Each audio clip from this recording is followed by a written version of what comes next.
Il est 6h46, Europe 1 vous répond, Pierre Devineau, et ce matin on parle découverte spatiale. S'il y a bien une année où il fallait avoir la tête dans les étoiles, c'est bien l'année 2015. Entre l'histoire sur Pluton, planète, pas planète, finalement replanète, la comète Chury, la planète Mars, sur laquelle on a trouvé de l'eau, franchement 2015 a été foisonnante pour nos amis de l'astronomie. Bonjour François Forger. Bonjour. Vous êtes planétologue, directeur de recherche au CNRS et à l'Institut Pierre-Simon Laplace. Cette année exceptionnelle, on va essayer de défricher avec vous. S'il y a un événement à retenir dans tous ceux que je viens de citer, vous prendriez lequel ? Moi, j'aurais tendance, mais de manière non objective, parce que j'étais impliqué dans ce projet, à retenir la mission New Horizons, qui a découvert, survolé Pluton, mais ce qui a effectivement caractérisé l'année, et en partant même un petit peu avant, en 2014, avec Rosetta, la mission Rosetta, c'est la découverte de nouveaux mondes qu'on n'avait jamais vus avant. Des comètes, Pluton, un astéroïde comme Cérès, on n'avait jamais vu ça, et tout d'un coup, hop, ça devient des vrais mondes magnifiques et qu'on peut aussi explorer scientifiquement. Pluton, ça a toujours été une planète très mystérieuse. C'est la plus lointaine. On savait que c'était un amas de glace, il me semble, en tout cas de plusieurs matières. Elle était toute petite par rapport aux autres planètes. Un coup, ça c'en était une. Finalement, c'en était plus une. Puis à nouveau, maintenant, on a décidé, un modus vivendi, que c'était une planète naine. Oui, alors, elle a été découverte dans les années 30 et depuis, c'était quelque chose de mystérieux qu'on pouvait à peine observer, juste un point lumineux qu'on voyait se promener. Et puis, c'était un espèce de vilain petit canard. On avait les belles planètes près du Soleil, comme la Terre, Vénus, Mars. On avait les planètes géantes, qu'on connaissait bien. Et puis, encore au-delà, on avait ce petit caillou qui semblait tout seul, tout petit, c'est plus petit que la Lune. Hein.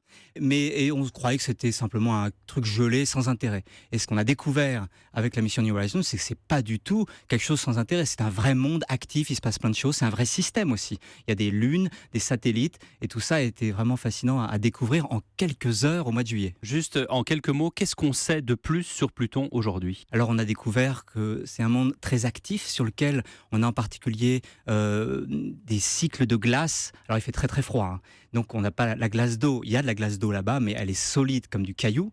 Par contre, on a des glaces d'azote, de CO, de monoxyde de carbone, de méthane, qui sont actifs. Et en particulier, on a découvert des magnifiques glaciers d'azote qui sculptent les montagnes, un petit peu comme les Alpes sont sculptées. Ça fait des paysages magnifiques. On a vu une très belle atmosphère remplie de brumes qui sont aussi très belles.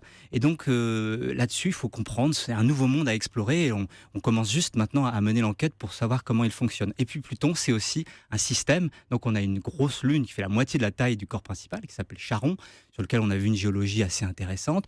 Et puis 4 petits satellites qui sont assez étonnants. Ça forme une horlogerie vraiment sans équivalent en fait dans le système solaire.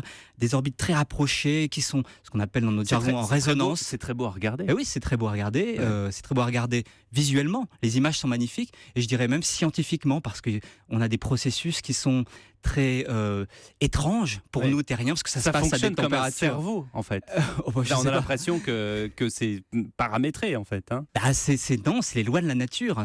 C'est vraiment de la science, des maths, de la physique, mais c'est magnifique au final. Alors, l'exploration de Mars, et puis tout d'un coup, paf, on nous dit il y a de l'eau sur Mars. Ça, c'est quand même incroyable. Oui, alors, quand on est familier de l'exploration de Mars, pour peu qu'il y ait des auditeurs qui s'intéressent à ça, on a l'impression qu'on annonce la découverte d'eau sur Mars tous les 6 mois. Et c'est vrai, tous les 6 mois, on découvre un certain réservoir de glace d'eau, ou alors des preuves qu'il y avait de l'eau liquide il y a très longtemps, il y a plusieurs milliards d'années, quand Mars était une planète un peu différente d'aujourd'hui. Cette fois-ci, ce dont on a beaucoup parlé au mois de septembre, c'était la découverte de l'eau liquide à la surface, qui était une surprise parce que normalement, l'eau liquide, l'eau du robinet, si vous voulez, n'est pas stable. Elle devrait s'évaporer, bouillir tout de suite. Le vrai problème sur Mars, c'est qu'on a une fine atmosphère et qu'à cette pression-là, l'eau liquide est très instable. Encore une fois, elle s'évapore très vite. Donc là, ce qui a été une surprise, c'est de voir des indices comme quoi il y avait de l'eau liquide, mais en fait, évidemment, c'est pas magique. La raison pour laquelle il peut y avoir de l'eau liquide, c'est qu'elle est saturée en sel. Ce qu'on appelle des saumures. Et c'est vrai que c'est intéressant parce que ça réveille certaines enquêtes, l'idée que peut-être certaines bactéries extrêmes pourraient utiliser cette eau. Cela dit, on n'est pas certain qu'il y ait cette eau liquide. C'est de la science. Donc, certains de mes collègues enquêtent, vont vérifier si les spectres sont bons, vont regarder en laboratoire si ça fonctionne, cette théorie, etc. Donc, peut-être qu'en 2016, on aura une surprise surprise, ah bah non, finalement il n'y a pas d'eau à ces endroits-là, etc. etc. C'est un feuilleton à rebondissement, c'est presque Toujours. Dallas, votre histoire de Mars. Là. Toujours la science. c'est Bon, toujours, dites-moi, après, il y a quand même nos fameux explorateurs, la sonde Rosetta, le robot Philae. Alors là, c'était encore un épisode pas possible, parce que tout d'un coup, on nous dit, tiens, Philae nous donne des informations, tiens, putain, d'un coup, il a disparu, tiens, finalement, il nous redonne des informations. Et puis également la sonde américaine Dawn, la sonde de la NASA. Ça, ce sont des explorateurs très, très utiles, très précieux pour nous. Bah, comme pour tout ce qui concerne oui, effectivement cette exploration du système solaire, en particulier pour Dawn et Rosetta, on va voir des corps un peu plus petits, un peu plus primitifs, surtout pour le cas de... Des comètes, en fait. Hein. Alors, des comètes. Des comètes, ça c'était l'objectif de Rosetta, que maintenant presque tout le monde connaît, j'espère. En tout cas, si vous ne connaissez pas, je vous invite à regarder, par exemple sur Internet, les paysages extraordinaires qui ont été, les photographies qui ont été prises à la surface de cette comète. Comète Chury. Churyumov-Gerasimenko, pour son nom Chury, complet. Hein, Et là, évidemment, c'est le reste des briques qui ont peut-être formé la Terre, en tout cas qui ont été là au tout début de la formation du système solaire. En tout cas, pour ce qui est de Cérès qu'on découvre, encore une fois, les astéroïdes souvent sont un peu des points, on utilise des méthodes d'astrophysique, la spectroscopie, tout ça pour l'analyser, mais là vraiment, ça y est, on a des vraies images détaillées, on est en orbite autour de ce corps, et qu'est-ce que l'on voit ? On voit finalement un corps, si on veut résumer là, ce dont on parle depuis le début, qui est un petit peu intermédiaire entre Pluton et la comète Churyumov-Gerasimenko, parce que c'est un corps riche en eau, on a le sentiment que de temps en temps il crache justement de la vapeur d'eau, ça peut faire même peut-être des brumes parfois. On voit des taches brillantes on pensait à un moment donné que c'était de la glace, peut-être c'est plutôt du sel.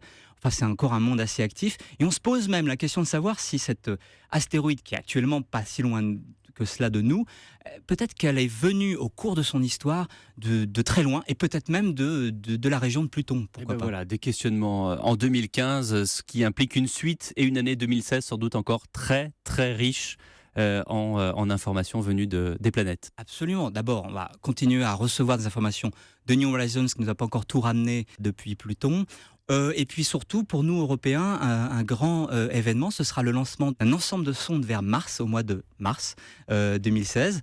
Une sonde s'appelle ExoMars, le Trace Gas Orbiter. On va essayer d'observer s'il y a des gaz traces qui seraient la signature d'une activité volcanique, voire peut-être biologique. Alors, on n'y croit pas trop, mais on enquête. On va suivre ça avec intérêt. Merci beaucoup François Forget d'avoir été avec nous.